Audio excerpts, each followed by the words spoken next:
Hi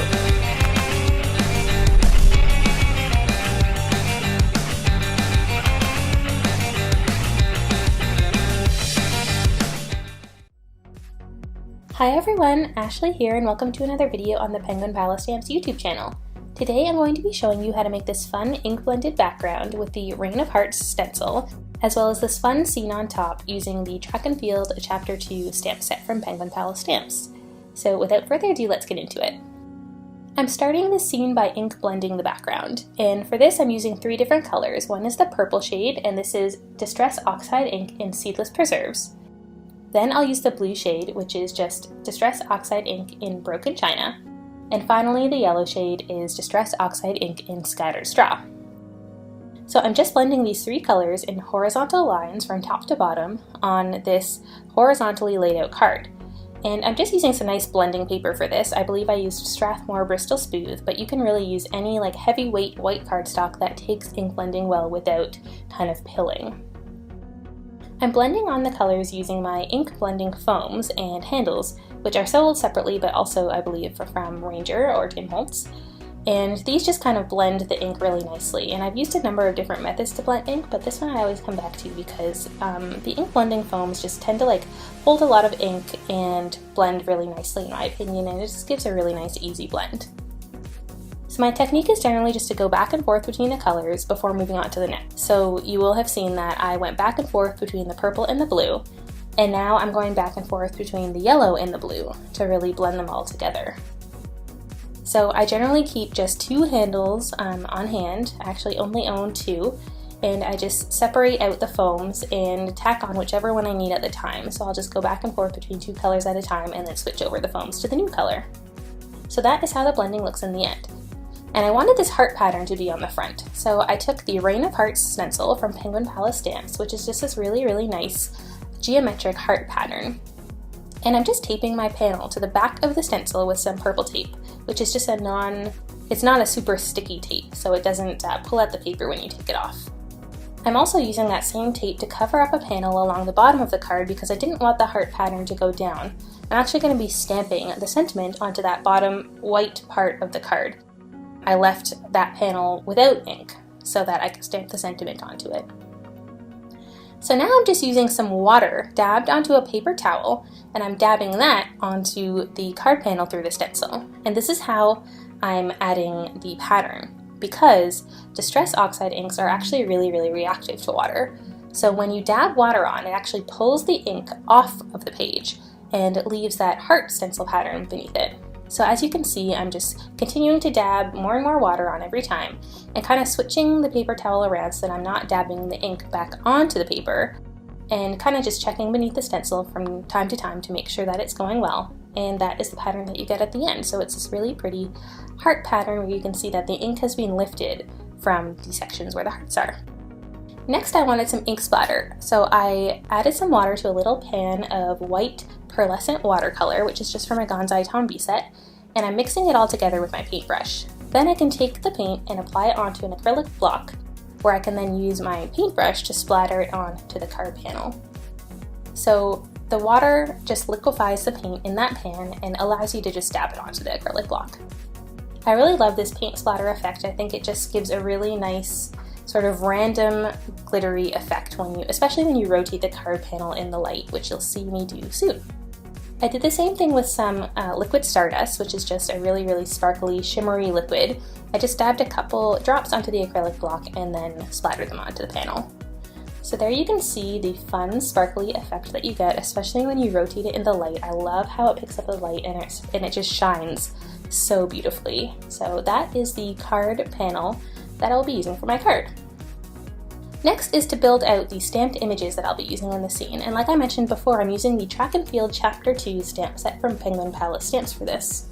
This stamp set is super cute. It comes with a whole bunch of different images, mostly critters that are kind of doing different track and field related activities. And in this card, I'm actually using the lobster, which is going to be the critter that is in first place on that podium. And then the dinosaur and the bunny as well will be on the podium. And then I have 2 cheerleading girls, which are sort of cheering on the critters. I also stamped out a little trophy because I want the lobster to be holding the trophy. and I stamped out a little medal, which I actually don't end up using because I didn't realize that the lobster actually comes with a pre-stamped medal. So I didn't really need the separate one, but if you wanted to, you could always add that to some of the other critters. I just didn't want to for this card. And then I also stamped out 4 little pom-poms, and this is what the cheerleaders will be holding. So I'm using my Copic markers to color in all of these images, and I'm just speeding up the video here so that we can get through the coloring a bit faster. I'm using my general Copic coloring technique where I start with a dark shade and then blend it out with a light shade, and then I typically go back in with my dark shade to just add an extra layer of shadow and deepness to the images. So I'm going to go ahead and turn up the music here, and you can sit back, relax, and enjoy the coloring with the music playing. If you don't want to watch the rest of the coloring, definitely feel free to jump ahead in the video and you can catch me after all the coloring is done.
Okay, now that all the coloring is done, it's time to complete the rest of the card.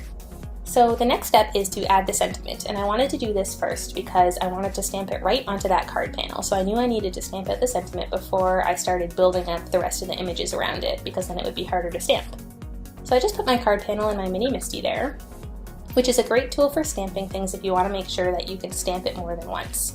So if you think that you might need to double stamp, if you think it might not stamp perfectly the first time, it's super easy. All you have to do is re-ink the stamp and stamp it again, and everything stays in the same place. So you definitely don't need a stamping tool like this, but I have loved it ever since I bought it, and it's definitely one of my most essential crafting tools. So the sentiment that I stamped out there was just, "You are my lobstar," which fits well because the lobster will be on the top of the podium, and that sentiment just comes in the stamp set. So I knew that I wanted to pop up the card panel onto some foam. So I just cut it down to size and added some double-sided tape to both sides and then glued it to the back of the card panel.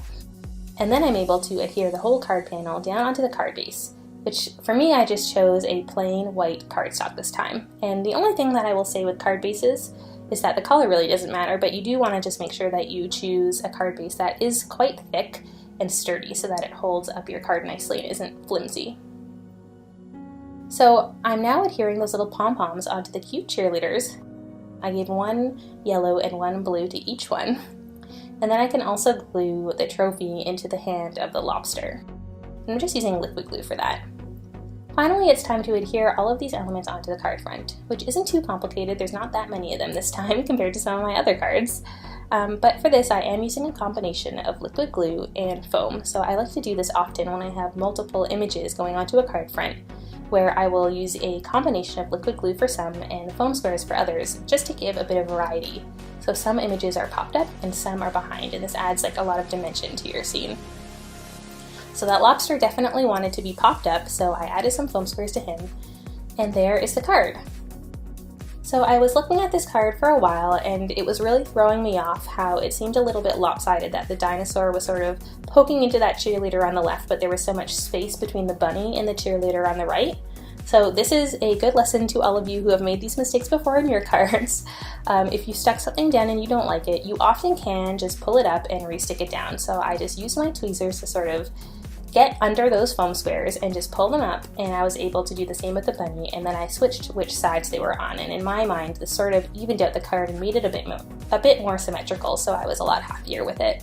So definitely don't be afraid to do that if you feel like you need to.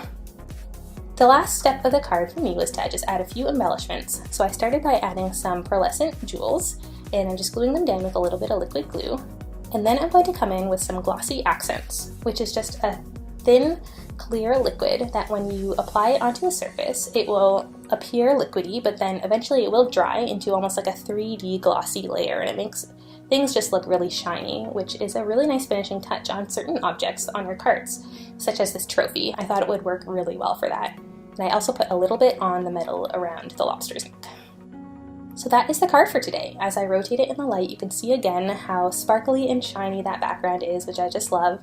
And I love how these critters make it so easy to make such a cute, adorable scene. And this card would be really good for like an encouragement or a friendship card, which is really nice.